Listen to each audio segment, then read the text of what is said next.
That's right. What's going on, everyone? Welcome back to another episode of Bridging the Gap here on the Jersey First TV network. As always, I'm AJ Malillo. And I'm Stephen Rambola. And we got another great show in store for you. But before we get into some stories today, Stephen, we're inching closer to final season.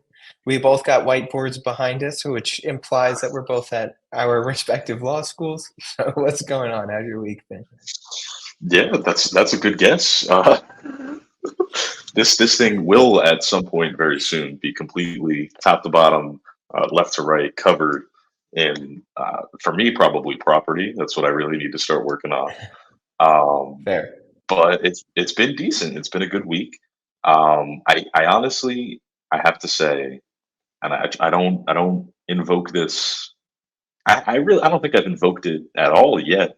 But I'm so glad to be in Florida. Like just something about the weather this time of year. Like I was just outside and it's a beautiful like 70 something degrees, like a cool breeze in the air, and it's just electric. You want to be outside and it's nice. I get to go out, I get to take the books out, I get to, soak up the sun and the knowledge at the same time.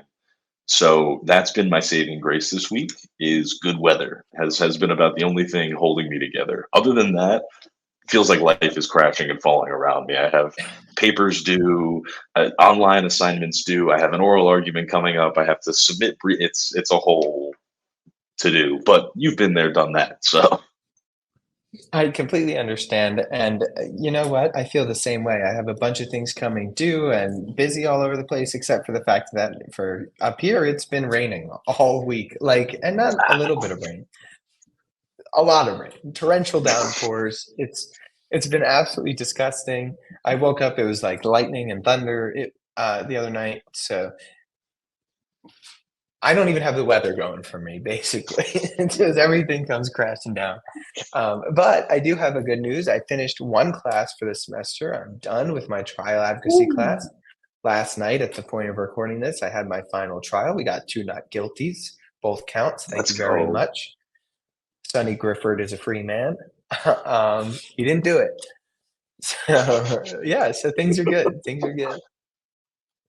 No, that's awesome. I will say I'll do my best to send some of the Florida sunshine up that way. I'll channel my Please do. powers and send it right Just up. like I hear that there's like weather controlling devices. So like maybe you can get your hands on some of them and just like control the weather a little bit up here. Allegedly, I'll see what I can do. I know I have a suspicious feeling that they're going to turn them on for this eclipse that's coming. Which, by the way, I would have to just say, like, regardless of if you're in the camp of people that believes in all these conspiracies that I'm hearing about the solar eclipse and NASA launching rockets and some sort of demon entity coming from the sky, like whether you believe that or not, I think regardless, if you have the opportunity this Monday, this solar eclipse is going to be something really special, and there's a large portion of the country that's going to get totality, which is crazy, totally crazy, I don't and you mean should to be able to cut see you it from off, anywhere. Stephen, but I have to show you something really cool. So I keep talking about the solar eclipse. I'm going to share my screen for those that are listening or watching. I want you to watch what happens. We're gonna do a little experiment here. But Stephen, I need you to just keep talking, and then people are gonna see what I'm talking about as it goes. So just be ready. Yeah, absolutely. What I was going to say is this is so we had one recently. I believe it was in 2017 was the last solar eclipse, and I know we're supposed to be talking politics and news, and which we will, but this is just a huge event. Oh yeah, look at that. See, You, that's really you cool. go on Everybody's in on it. Google, and it does a solar eclipse in front of you. See, that's cool. Everybody's in on it. So I think wherever you are regionally, check out what your view is going to be, and make sure you get outside. And I think moments like this, and this is a teachable moment for us in the show too.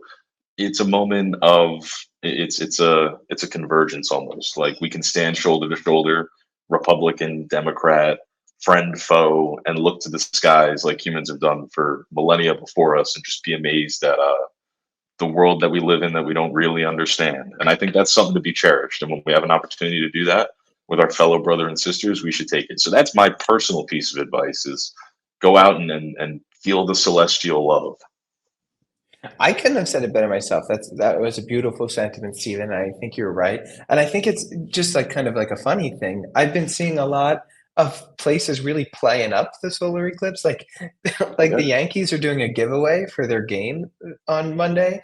And it's like you get a t-shirt commemorating the fact that you're going to be at Yankee Stadium during the solar eclipse.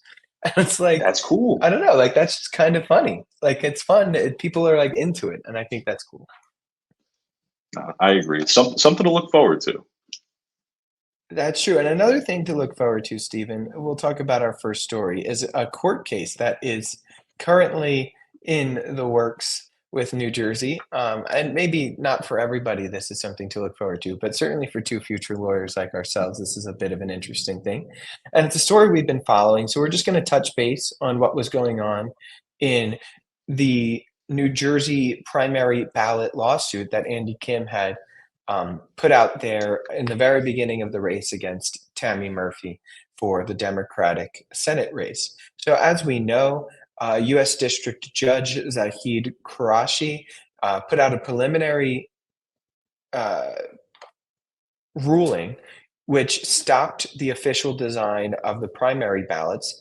It ended the party line ballots and so basically, as we've discussed on this show, the way that the ballots are set up is that if you get the endorsement of the party, whether that's the Democratic Party or the Republican Party in your respective primary, that really decides where your placement on the ballot's going to be. So if you get the party endorsement, you're going to be on ballot A. If you don't get it, you'll be in later things. And a lot of people just, especially in primary, they just see the first name and they just go down the line. So it's very advantageous of you to get the establishment party a decision. So Andy Kim had challenged that, being the non-presumptive party nominee. Obviously, for other reasons, he wound up not even needing this too much. But and a judge found in his favor. Now, Republicans who are running for Senate on the other side had tried to join this uh, lawsuit, but they were denied from joining. They were jumping in way too late, the judges said, so the Republicans didn't join. And the Third Circuit Court of Appeals, really quickly, just like rundown of how the judiciary works. This is a federal case because it's a federal um, position that they're running for, and so they and they're challenging something in like the New Jersey's elections, and obviously like states can run their own elections, but there is a federal elections committee that kind of oversees that too. So the United States District Court is the lowest court in our federal judicial system. The next is the Circuit Court of Appeals, and then it goes up to the Supreme Court. So New Jersey sits in the Third Circuit. So it's the United States District Court of New Jersey that made that decision. The next appeal is to the Third Circuit, which sits in Pennsylvania. Um, and so it's in the third district of in Philadelphia right now. And those just judges said, look, we're not going to decide the merits of this case until after the election. So they issued what's called the stay. So that means the original decision is going to hold. The district court decision is going to hold through the primary, and then they'll make a decision after that for the going on years. So we're going to have this interesting course of events where the Republican Party's primary ballots will be done the initial way through the party support gets the first column, and so if you are the Republican Party's nominee, you're going to be on the A column of the ballot. The Democratic Party will not have that on their primary ballots. So, Stephen, what are your thoughts on this until we get an official decision? So I think it's pretty interesting. I think first and foremost for me, the important thing is, well, let me rephrase this. I think there's some political importance to be drawn from this, and I also think there's some legal importance to be drawn from this, and the distinction does matter. So politically, I think it says a lot about Andy Kim that he's continuing to fight for this, and he said that even since Tammy Murphy dropped out of the race, he has no desire to drop the suit because regardless of if he was the presumptive, county nominee, party nominee, he still believes that it's unfair. And I think that says a lot about him and whether or not it's, intentional for the good reasons and based on the previous character of Andy Kim, I really do believe it is. But I think it's advantageous politically to continue fighting um, for the little guy when you're, now presumably the guy that would benefit if this was to continue to exist. So I think that says something about his humility and his reverence for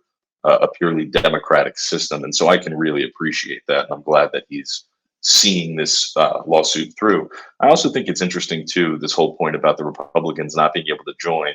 And so it kind of puts New Jersey in this weird little place because we're the only state that does the party line to begin with. And now, assuming that this stay holds for the next 2 months, when primary day rolls around in June, New Jerseyans of different political parties are going to be looking at two different ballots. And I think that's just an interesting little like quirk in how the legal system works and how we address these issues. So I'm curious to see though, once a final decision comes out, if whatever judge writes the opinion on this, just kind of with the stroke of his or her pen, extends this to all ballots, or if they really hone in on this. The Democrats, it's a Democrat suing a Democratic practice, so this ruling only pertains to Democratic primary ballots. So it'll be interesting to see how that all goes. I think it's ultimately a good thing, though, and I agree with the premise behind Andy Kim's fight. I think if you read some of the articles, they talk about people who don't get the party line. They call where they're placed on the ballot Siberia, and that just tells you everything you need to know about the odds of the individuals who don't get that preferential spot on the ballot. So good on Andy Kim for keeping up the fight.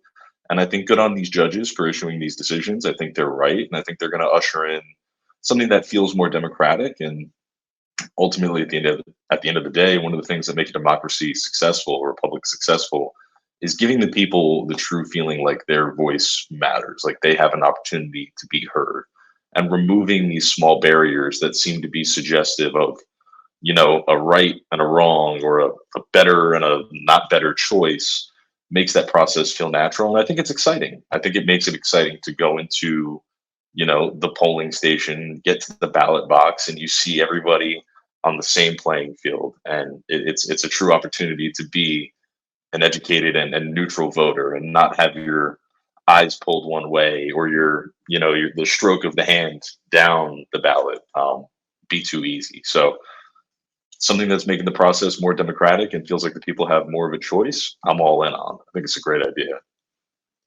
Yeah, I mean, I couldn't agree more, and I think that it's the proper decision to be made. I think that you kind of clearly see that that placement on the ballot means everything. And it means everything in a general election too. Like the amount of people that go from most people just go down the party line, right? Like if you're a Democrat, you just vote Democrat top to bottom, and same with Republicans. And to mix and match is very rare and it's different. And so I don't know. I think that it's quite clear that that placement on the ballot matters. And so there should be a more democratic way of getting that placement on the ballot as well. Um, but anyway, Steve, we got another story. We got another lawsuit kicking it out of New Jersey that we're seeing. So let's talk a little bit We about it. do. We do. This is a big one. This is a big one. And I think this is one that everybody really, not even just New Jersey, but the tri-state area, truthfully, should be paying attention to what's going on here. So this is, again, something that we've spoken about previously on the show, and I suspect we'll continue to speak about it for a good long while until it either goes into effect or it doesn't. And then at that point, we'll continue speaking about it. This is something that's going to stick with the people of New Jersey and the tri-state area for a really long time. Of course, what we're talking about is the congestion pricing that it was proposed originally by the New York Council, New York City Council, back in 2019. So this has been in the talks for quite some time, but it's been, plowing ahead, and they just approved last week.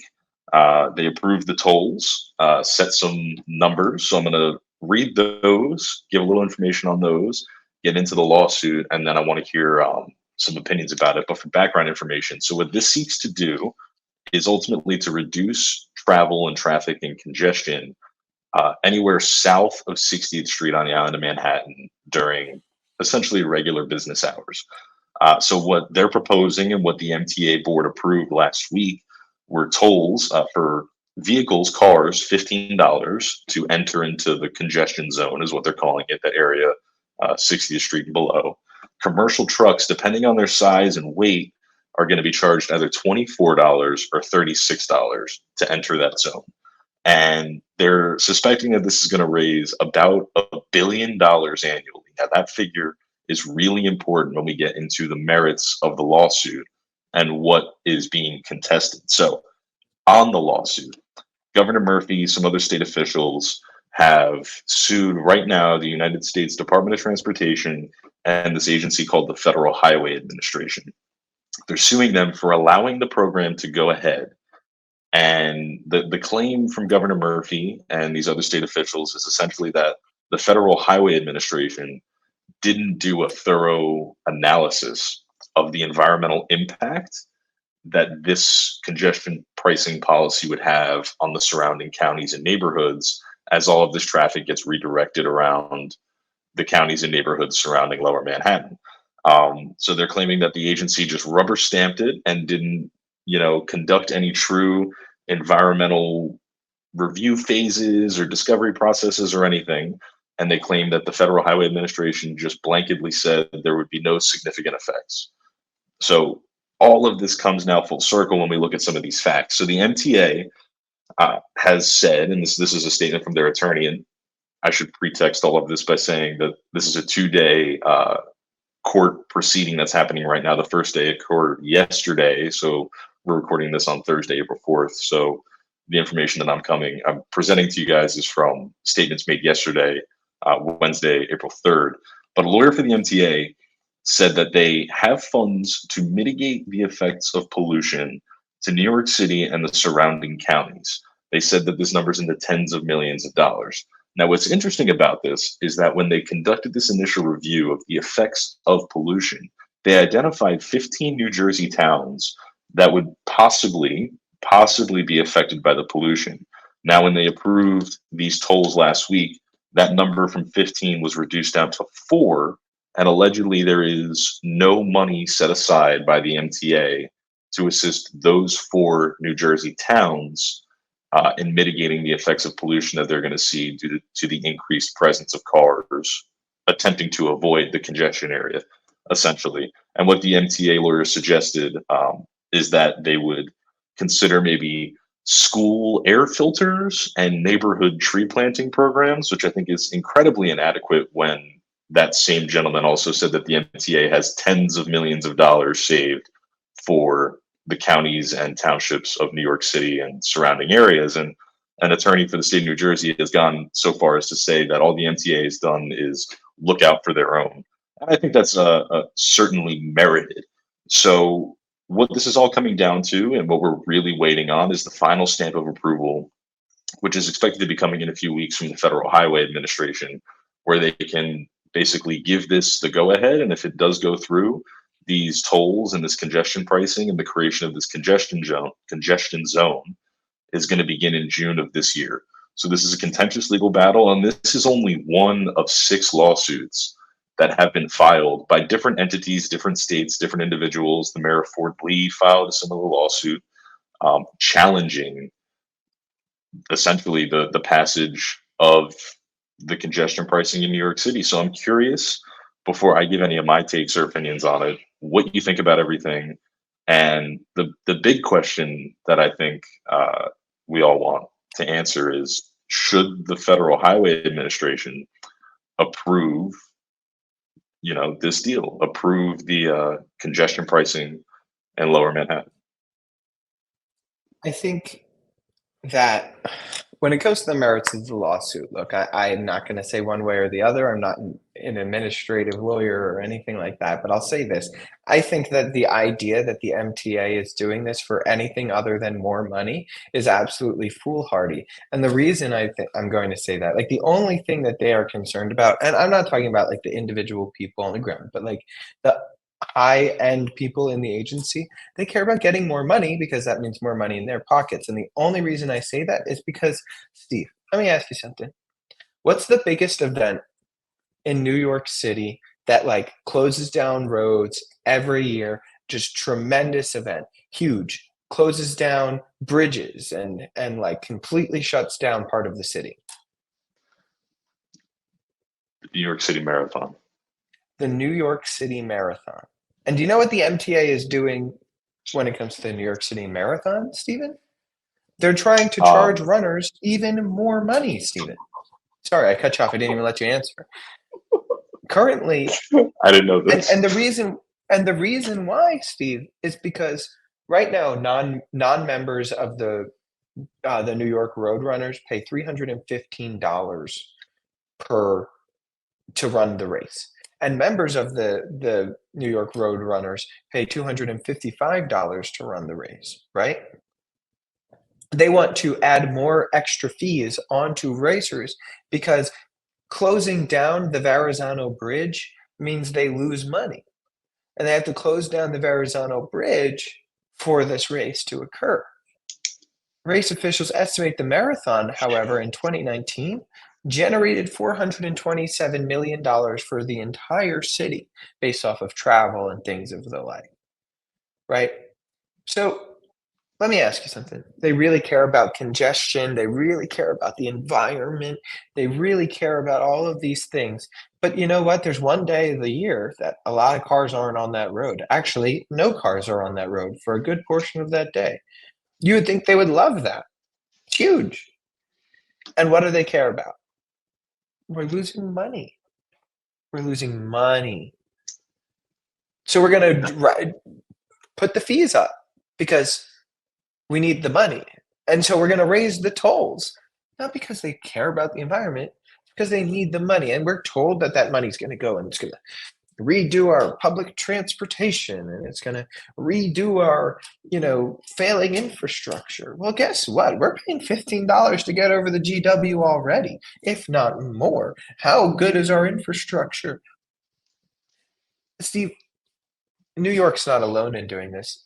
You know that when they built the Parkway and they said it was going to be a toll road, that they told the people of New Jersey that once the Parkway is paid for, you're not going to have to pay tolls anymore. They I did. think at this point the Parkway's been paid for.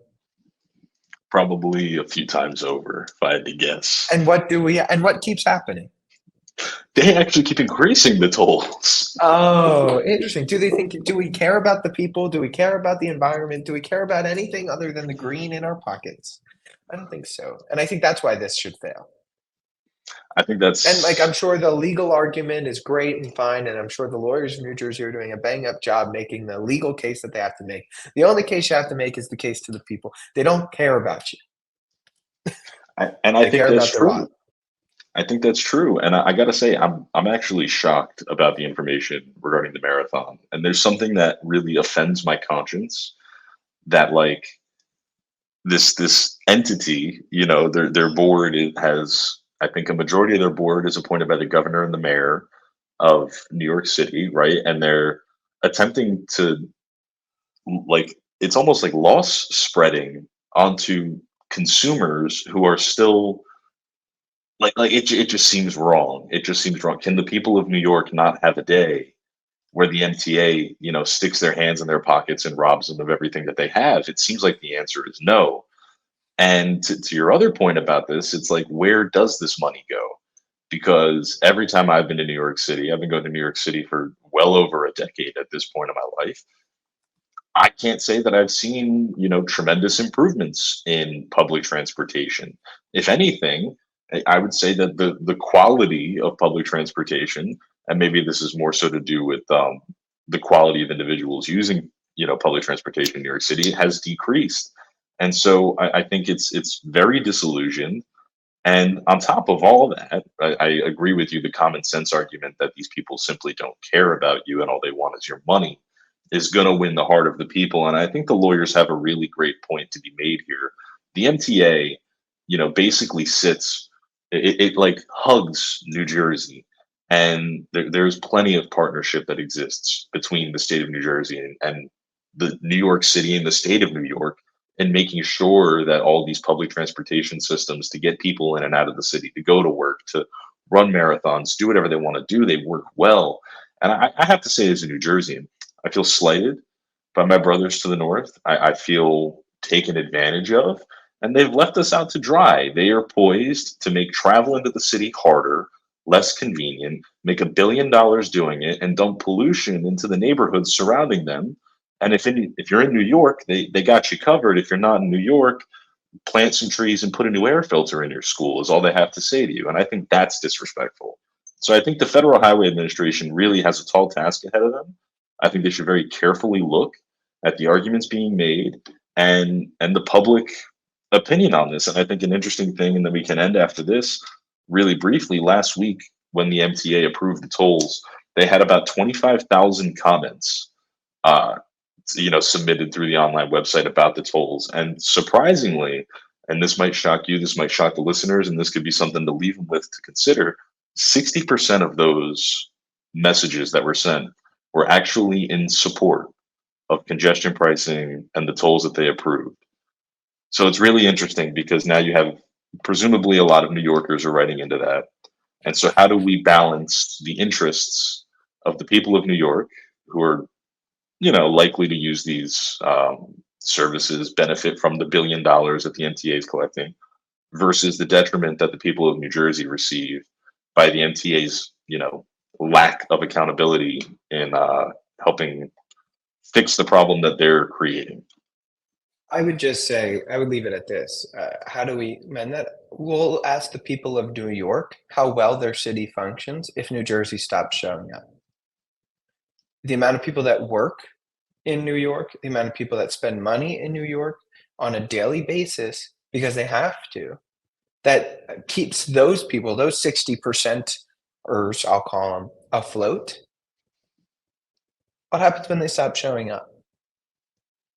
You have to keep that. You can't bite the hand that feeds you, Steve. That's what you teach a puppy, and that's what we should teach these people. Like, you are actively harming people that are keeping that city running because they work in that city and they can't afford to live in that city because it's too expensive.